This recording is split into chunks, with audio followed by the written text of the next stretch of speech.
1300 hours, Pakistan Standard Time. Assalamu alaikum. This is Radio Pakistan. The news read by Asif Hanif. First, the headlines. Prime Minister says the government has decided to give provisional provincial status to Gilgit-Baltistan, keeping in view the UN Security Council resolutions. Information Minister has said the red line should be accepted in the national interest of Pakistan and politics. In Indian illegally occupied Jammu and Kashmir, Indian troops in their continued acts of state terrorism martyred 23 Kashmiris during the last month. UN Secretary General has called on Azerbaijan and Armenia to ensure protection of civilians in the conduct of military operations.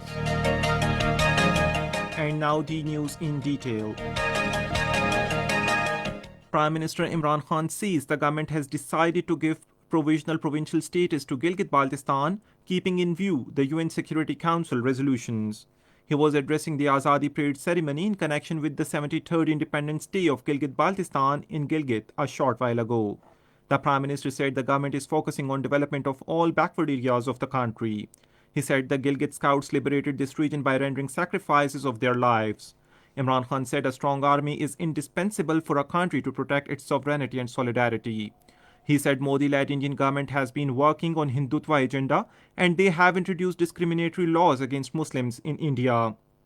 The Prime Minister said our armed forces are successfully fighting terrorism and extremism in the country, which is being supported through a planned conspiracy of enemy. Earlier addressing the ceremony, the caretaker Chief Minister of Gilgit-Baltistan, Mir Afzal Khan, paid tributes to armed services of unprecedented sacrifices for the motherland. He said armed forces of Pakistan rendered lives for the security of the country. The caretaker Chief Minister also paid tributes to the martyrs of Gilgit-Baltistan who sacrificed their lives for independence. The governor of Gilgit-Baltistan, Raja Jalal Hussain Makpoon, in his remarks said Independence Day of Gilgit-Baltistan reminds us the sacrifices of our martyrs. He said that incumbent federal government is making serious efforts to bring this region in mainstream. He also criticized the irresponsible statements of opposition leaders against state institutions. Minister for Information and Broadcasting Senator Shibli Faraz says red line should be accepted in the national interest of Pakistan and politics. In a tweet statement today, he said politics and crime must be separated. The minister said the nation understands difference between interest of Nawaz Sharif and national interest.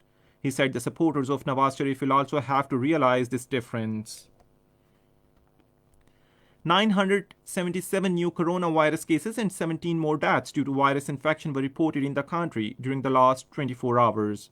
Death toll from the coronavirus infection in the country has reached 6,823, while active cases are now 12,592. 3,14,555 patients stand recovered from this pandemic. In Indian illegally occupied Jammu and Kashmir, Indian troops in their continued acts of state terrorism martyred 23 Kashmiris, including a woman, during the last month. According to the data issued by research section of Kashmir Media Service, 3 youth of those martyred were killed in fake encounters.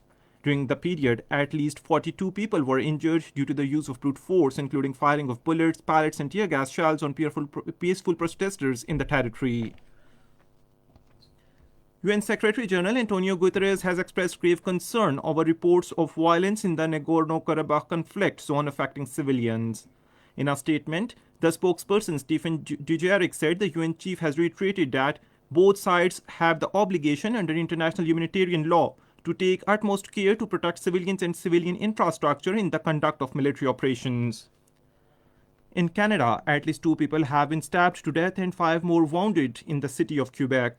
According to the police, a man in his mid-20s attacked multiple victims with a bladed weapon and has been shifted to hospital after arrest.